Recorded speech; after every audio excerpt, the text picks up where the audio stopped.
you're living in Kansas City. You're hopping around a bit. Hmm. You have a religious mother, and you now have a stepdad who's also very religious. Hmm. But you start getting into the streets. Yeah, you know what I'm saying? That's where on 5816 Forest is where I lived. It was where my mom, where we moved after she got married to him when I was 12. So from 12 to 17, I lived 5816 Forest. And that's where I met the 57th Street Rogue Dog Villain. Okay, and that was a blood set. You know what I'm saying? Yeah, it wasn't a blood set back then, Aha. but Were and there that, Crips and Bloods in Kansas City back then? not then, but somewhere in the mid 80s, 37th Street Fruittown Brim from here moved in Right. our neighborhood. Right. You know what I'm That's when the saying? crack era Yes, started to form. yes, So they yes, were yes, yes. basically Early 80s. they were bringing cocaine over to other Yeah, yeah, cities. yeah. So, Dr. Bop and his brother Troy, they moved in the 55th, 55 area, you know what I'm saying? 55th area. And before then, before then, the homies that I rap with, I'm sizzling now, the 57th Street Rogue Dog Villains, they was 5'6" back then. They wore brown and shit like that. The blood shit came in their neighborhood. This is Paseo. They're on this side of Paseo. I'm on Forest, this side of Paseo. You know what I'm saying? But we all go to school together. You know what I'm saying? Since grade school. You know what I'm saying? So that's how we were all, you know, entangled. You know what I mean? But I've always been an ally. Never been an enemy to none of them. Um, the blood niggas took one of my jackets off of one of my homeboys I let wear it. It was a Lecoq Portif jacket. And they were older. They were from here, you know what I'm saying? They were older. So my friend Sean Gassaway said, man, the blood dudes took my coat because it had red and blue in it. So we found him. I found Dr. Bob and I said, hey man, that's my jacket. He said, so? I said, I want my jacket back, man. He said, little nigga, you gotta pay me for your jacket. I said, I'm not paying for my jacket. He's like, how you gonna get it?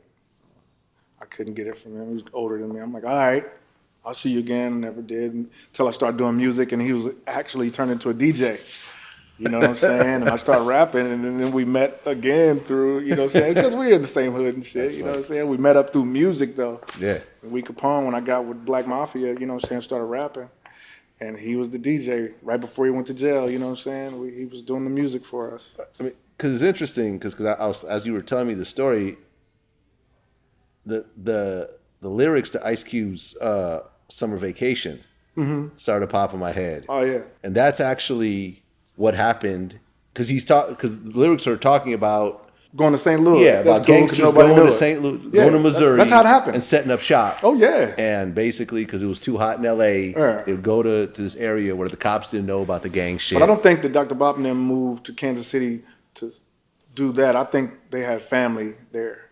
I Okay. think they had family. I don't think it was like, we're going to move in this neighborhood, we're going to sell dope. I don't think it's like, I don't recall that being while they were there. He just got out of jail when I did Rockfest in Kansas City, and my big homie, Big Scoop, brought him, you know what I'm saying, to my show. I And mean, how bad was it when crack hit Missouri? Because I was right there. I was right there. I lived on the block where it started. You know what I'm saying? I don't want to say no names, but No, that's fine. you know what I'm saying? There's a DJ on my block, you know what I'm saying? DJ Juice and his people, his uncles and shit started it, you know what I mean? And it started in the masses. I saw the beginning of their reign on 5816 Forest. And when I was 19, when I moved back with my grandmother on Agnes, on 60 something in Agnes, they lived right next door to us again, his grandmother. And I remember when all the fucking National Guard came and took all the cars that were parked at his mom's house, you know what I'm saying? I saw the beginning of it in the 80s and the end of it, you know what I'm saying, years later. yeah, Yeah. I mean, it didn't stop it in Kansas City because they went to jail and some more niggas started, so. I mean, being a blood during that era, what do you think was your biggest losses that you took? I went to a funeral almost every other week. Damn. You know what I'm saying? That's the reason why I stopped going to funerals. because all the young homies were always turning up dead. You know what I'm saying? I left at 17. I left the block at 17. You know what I mean? So I didn't see them for a while when I left. I went to go live with my my auntie, Izita, that saved me. Yeah. You know what I'm saying? That saved me. Because if I was going to do that, I was going to do that to the fullest. You know what I'm saying? Right. You'd probably be dead right now. Yeah. But my homies, my big homies, Scooby and all them, they're in still jail. here. They still here. Or in jail. Huh? Dead or in jail. No, they here. You know what I'm saying? They here. No, what I'm Scooby's saying, on my label. had you had stayed yourself, Oh, yes. you would probably be dead or in jail right now. Oh, yes. Our block was, oh, yes. You know what I'm saying? My homies was getting shot in the hand and shit by other niggas. You know, it was like, I saw a lot when I was on that block. So when I ran away, I went to the other side of town with my Aunt Zita and really began writing my raps. Okay. And that was in high school? Yeah. I was like, I think I had just, it was like my last year of high school, I think. I guess you had skipped graduation to open up for EPMD? Yes, I did. I did. So you were starting to buzz? Yeah, in Kansas? man. Yeah, like when I started bussing in my 19 era, I got with this cat named DJ Icy Rock, you know, and we started doing music, which landed me my first record deal in '93 with Jimmy Jam and Terry Lewis. But all that before, we were doing shit around Kansas City. Yeah. And that's how I got my name up, you know what I'm saying? Okay. Yeah. So you're buzzing in Kansas City, which is not exactly a hip hop hub back then. But there was a lot of hip hop artists, but yeah. But it wasn't. This was not New York. This was no.